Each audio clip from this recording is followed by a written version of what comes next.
یا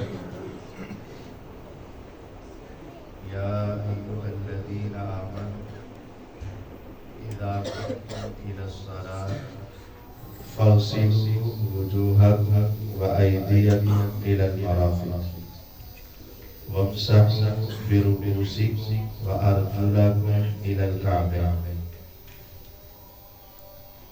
اے ایمان والو، جب تم نماز کے لیے اٹھو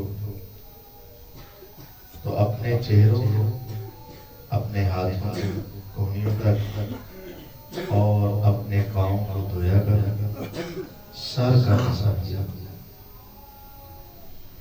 غسل اور وضو یہ دو طہارت کے حصے ہیں۔ وضو کو طہارت صغریٰ کہتے ہیں، چھوٹی طہارت، اور غسل طہارت کبریٰ، بڑی طہارت۔ رسول اللہ صلی اللہ علیہ وسلم نے ان کی پوری تفصیل اور پریکٹیکل کر کے صحابہ کو دکھایا، اور اس میں کمی کوتاہی بہت بڑی تباہی کا سبب بن جاتی ہے۔ ایک صحابی وضو کیا تو ان کی ایڑی کا کچھ حصہ خشک رہ گیا، بعض روایات میں ناخن کے برابر، وہاں پانی نہیں لگا، تو آپ نے فرمایا ویل للاعقاب من النار، وہ ایڑیاں جو خشک رہ گئی ان کے لیے جہنم کی آگ بھڑک اٹھی۔ جہنم ہے، وضو کیا ہے، نماز پڑھیں گے، دین اچھا ہے، لیکن صحیح نہیں کیا تو جہنم۔ اور جس نے غسل کیا اور اس کے چند بال خشک رہ گئے تو اس کا بھی طہارت کا معاملہ خراب، اور اس کی نمازیں اور دوسرے اعمال بھی ضائع ہو گئے۔ سیدنا علی رضی اللہ تعالی عنہ اکثر اپنے بال اتروا کر، منڈوا کر رکھتے، ٹینڈ کروا کر رکھتے، یا بہت باریک بال رکھتے، اور وہ کہتے کہ شوق تو میرا بھی ہے، جی چاہتا ہے بال بڑے ہوں، خوبصورت ہوں، اور اچھے سے ان کو کنگھی کیا جائے، لیکن اس روایت کی وجہ سے میں نے اپنے سر سے ساری زندگی دشمنی کر رکھی۔ فَمِن ثَمَّ عَادَيْتُ رَأْسِي فَمِن ثَمَّ عَادَيْتُ رَأْسِي فَمِن ثَمَّ عَادَيْتُ رَأْسِي۔ مجھے اس حدیث سے ڈر لگتا ہے کہ اگر میرے کوئی بال خشک رہ گئے تو میرا معاملہ بہت نازک ہو جائے گا۔ تو اس لیے وضو اور غسل کی احتیاط از حد ضروری ہے۔ اب وضو شروع کرنا ہے تو اس کے لیے پہلے ذہن یہ بنائیں کہ ہم نے پانی ضائع نہیں کرنا۔ ہمارے ہاں وضو کرتے وقت پانی بہت زیادہ ضائع کیا جاتا ہے، اور اس طرف توجہ نہیں ہوتی، اور اگر کسی کو کہہ دیں تو وہ غصہ کر جاتا ہے، اور کہہ دینا بھائی ٹوٹی بند کر دو یا تھوڑا کھول دو تو وہ غصے ہو جاتا ہے۔ کوئی غصے ہونے والی بات نہیں ہے، یہ تمہارا نقصان ہے۔ عربی کے اندر فضول خرچی کے لیے دو لفظ آتے، ایک ہے اسراف اور دوسرا ہے تبذیر۔ اسراف کا معنی ہوتا ہے ایسی فضول خرچی کہ کام جائز ہے لیکن ضرورت سے زیادہ کیا جا رہا ہے، تو یہ اسراف ہے۔ وضو تو لازم ہے لیکن ضرورت سے زائد پانی کھولنا یہ فضول خرچی اور یہ گناہ ہے، حرام ہے۔ اور جہاں کام غلط ہو وہاں تھوڑا پیسہ لگانا بھی تبذیر ہے، اور جو تبذیر ہے وہ تبذیر کرنے والا شیطان کا بھائی ہوتا ہے۔ تو یہ دونوں ہی حرام ہیں، اسراف بھی اور تبذیر بھی۔ تو پہلے ذہن بنائیں کہ پانی ضائع نہیں کرنا۔ دوسری بات یہ ہے مسواک کرنی ہے۔ ماشاءاللہ 100 سے زیادہ اور 200 کے قریب افراد ہوں گے۔ اگر پوچھا جائے نا کتنے افراد نے مسواک کی ہے تو شاید 10-15 ملے، 20 ملے، لیکن پوچھا جائے نا کوئی ایسا ہے جس کو یہ مسئلے کا علم نہیں ہے کہ جناب مسواک کرنے سے ثواب زیادہ ہوتا ہے، تو ایک بھی ایسا نہیں ہوگا جس کو یہ مسئلہ پہلی مرتبہ معلوم۔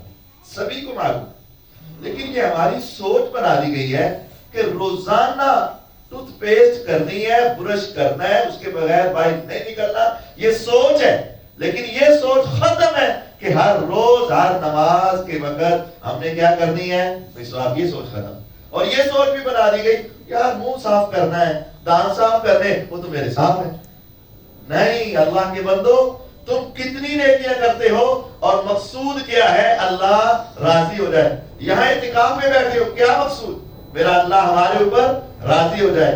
رات لمبا لمبا قیام کرتے ہو، ٹانگیں تھک جاتی ہے، کمر تھک جاتی ہے، لیکن تم کھڑے رہتے ہو. کیوں؟ ہمارا اللہ ہمارے اوپر راضی ہو جائے. لاکھوں روپے کی زکات دیتے ہو، کیوں؟ اللہ راضی ہو جائے. صدقہ و خیرات کرتے ہو، سحری افطاری کرواتے ہو، کیوں؟ اللہ تعالیٰ راضی ہو جائے. تو 10 روپے کی مسواک نہیں لے سکتے؟ بس توجہ نہیں ہے. 10 روپے کی مسواک لو، یقین جانیے اپنے منہ میں رکھو، آسمان سے آواز آئے گی السواک مطہرۃ للفم ومرضات للرب.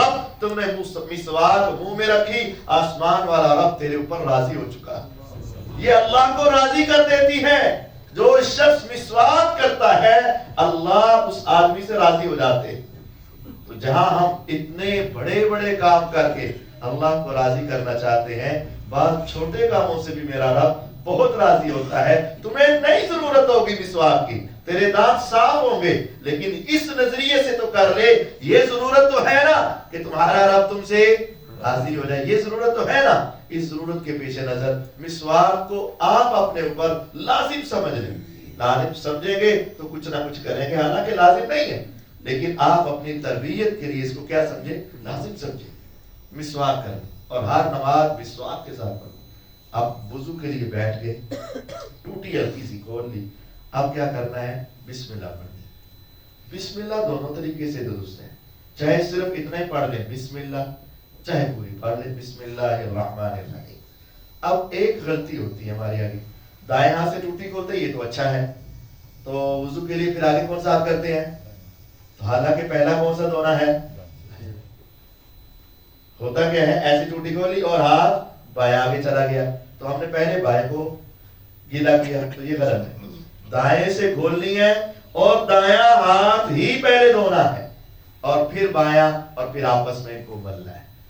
حضور اپنی انگلیوں کے درمیان اس طرح ایسے، اور انگلیوں کے یہ جو حصے ہیں ان کو اوپر سے ایسے ملتے، آپ اوپر سے ملتے ان جوڑوں کو، آپ انگلیوں کے اندر خلال کرتے، جوڑوں کو ملتے. یہ حضور کا طریقہ ہے. پھر پورا ہاتھ آپ نے ایسے گھمایا، دھو لیا. اب دائیں ہاتھ میں پانی لیا، یہ ناک میں بھی ڈالنا ہے، منہ میں بھی ڈالنا ہے. آدھا حصہ منہ میں، آدھا حصہ ناک میں، منہ میں اور ناک میں، منہ میں اور ناک میں، منہ میں اور ناک میں. اگر مشکل ہوتی ہو ایک ہی چلو میں منہ میں ڈالنا اور ناک میں ڈالنا، تو پھر الگ الگ بھی کر سکتے ہیں، کوئی حرج والی بات نہیں. صرف پہلے 3 کلیاں کریں اور بعد میں 3 مرتبہ ناک میں پانی چڑھائیں.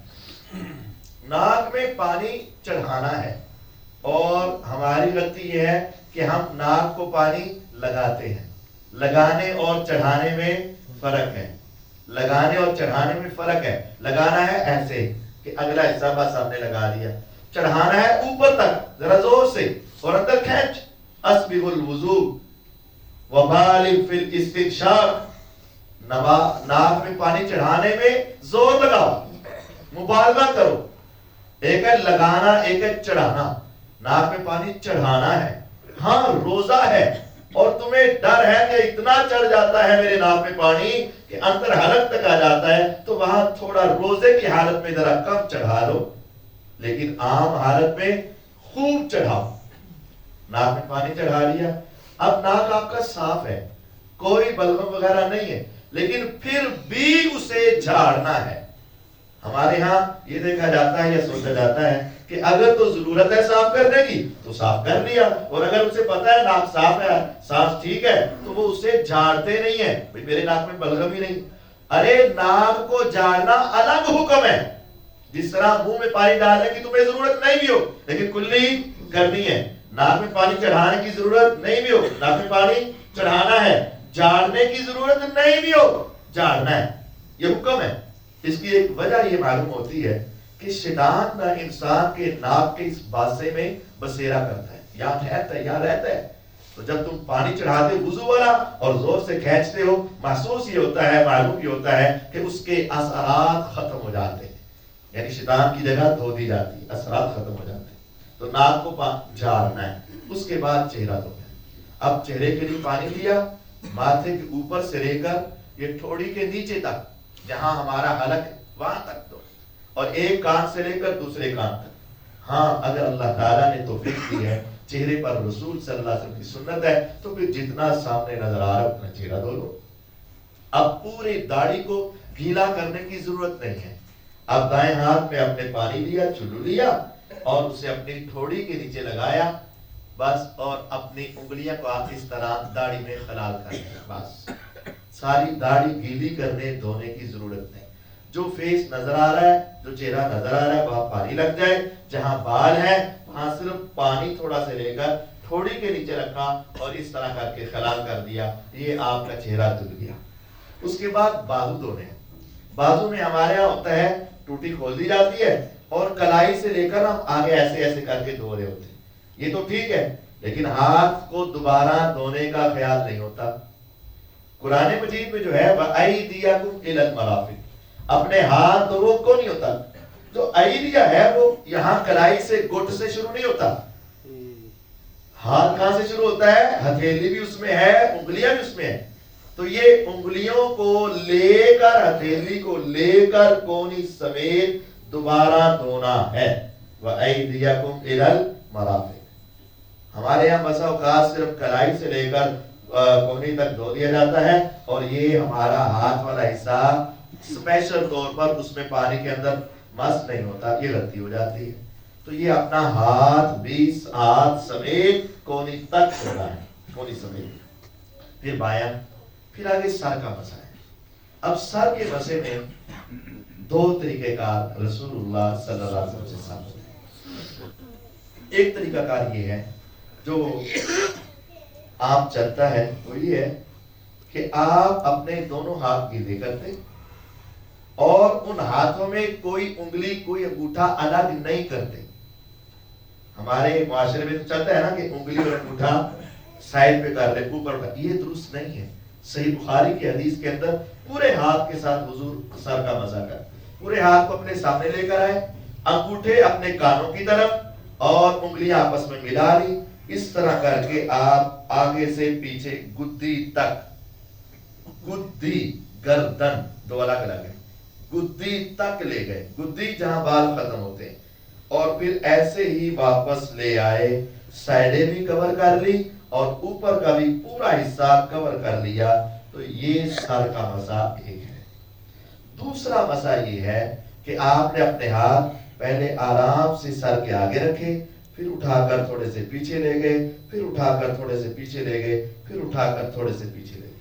اگر آپ کے بالوں کا سٹائل اچھا ہے اور آپ اس کو خراب نہیں کرنا چاہتے، یا آپ نے کوئی مہندی وغیرہ لگائی ہے یا اور کوئی خضاب لگایا ہے، تو آپ اس طریقے سے بھی اپنے سر کا مسا کر سکتے ہیں۔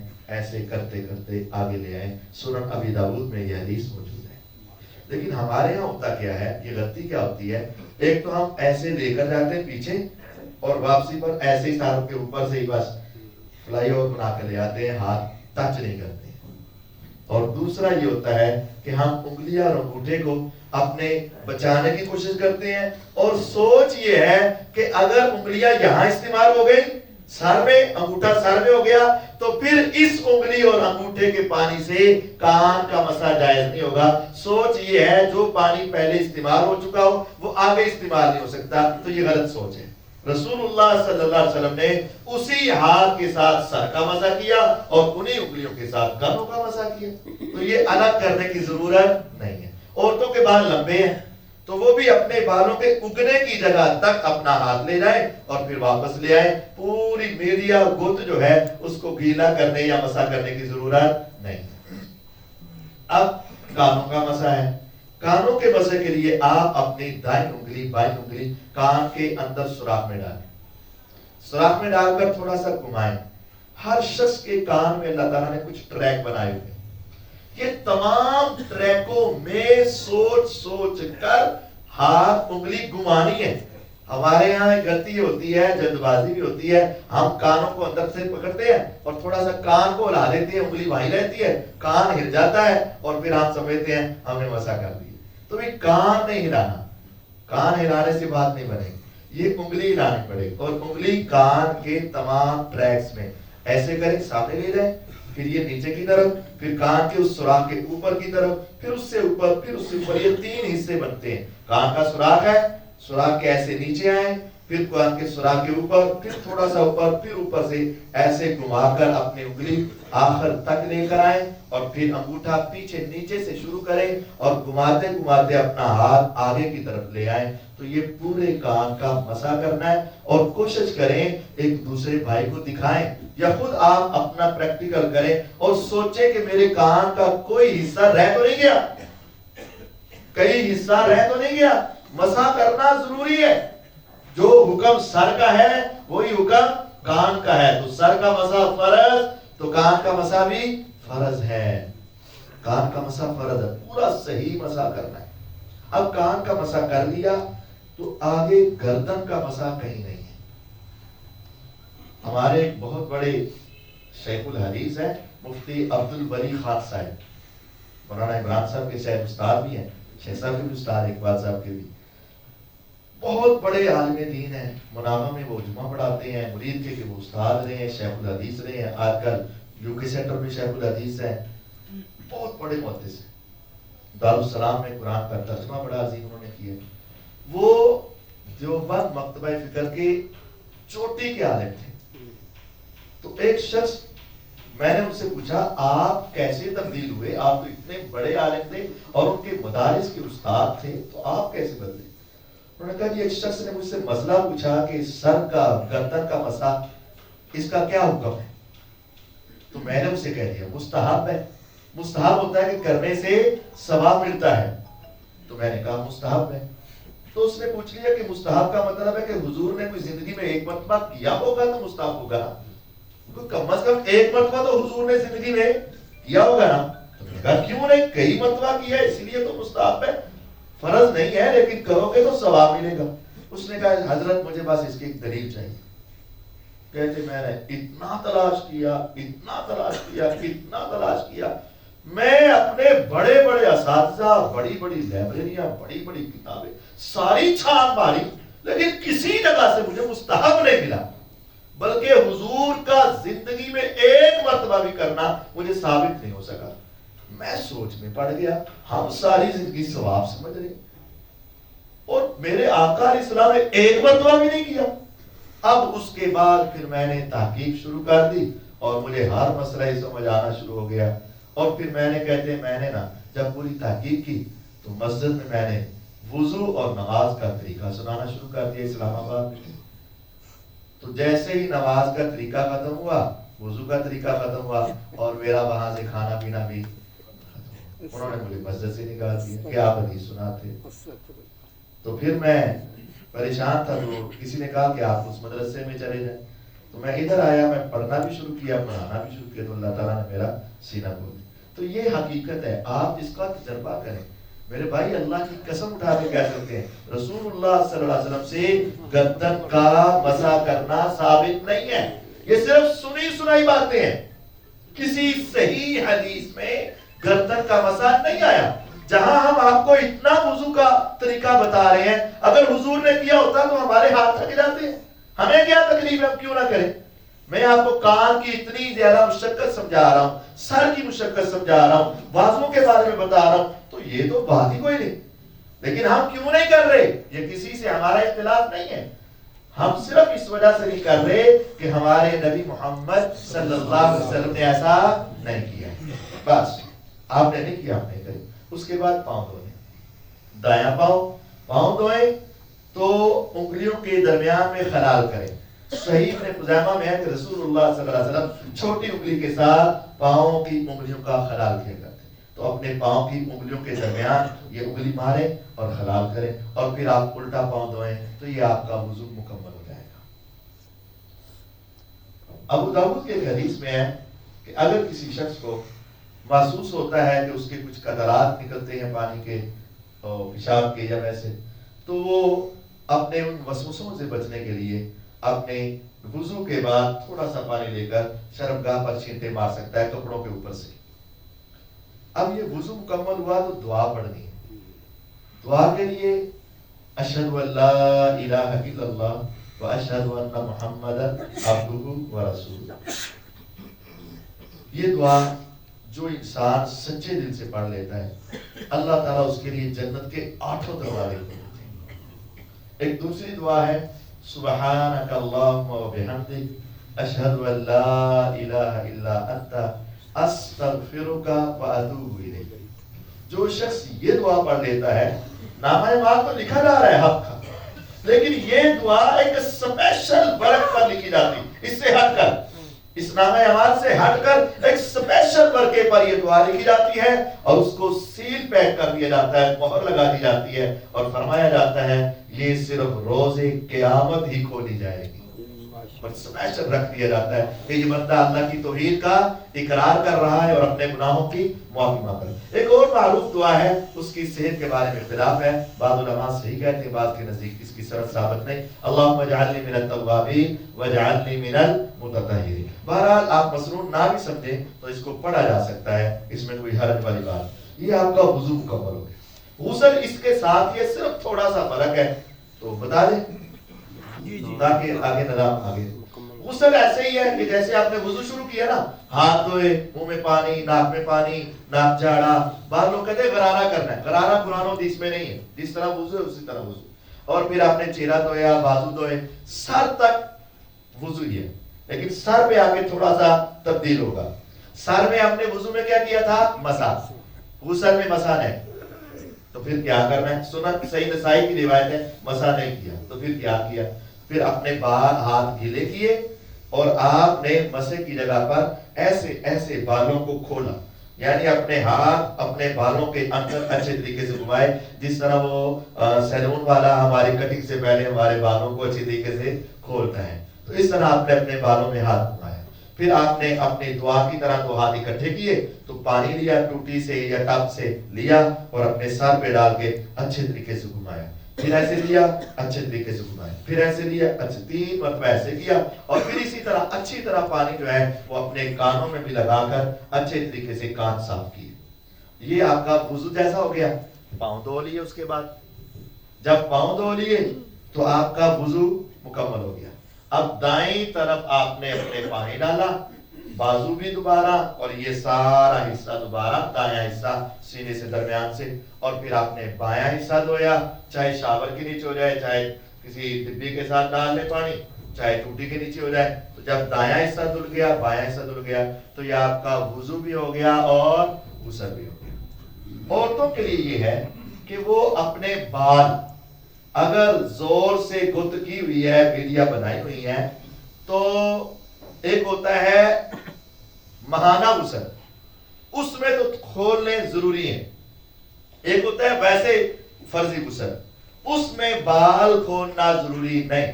اس میں جتنے بال باندھے ہوئے وہ باندھے رہیں، بس اوپر سے جتنا ممکن ہے سر میں پانی ڈال کے کچھ باہر ہلا لیں تو ان کے لیے وہی کافی. ماہانہ غسل میں پورے بال دھونا اور ان کو پیچھے تک دھونا ضروری ہے، اور عام غسل میں جو فردی غسل ہے اس میں یہ ضروری نہیں ہے. تو یہ وضو اور غسل کے چند مسائل جو ہمیں یاد ہے ہم نے آپ کو سنائے. اگر آپ اس میں کوئی سوال کرنا چاہتے ہیں تو کر سکتے ہیں. سبحانک اللہم و بحمدک اشہد ان لا الہ الا انت استغفرک.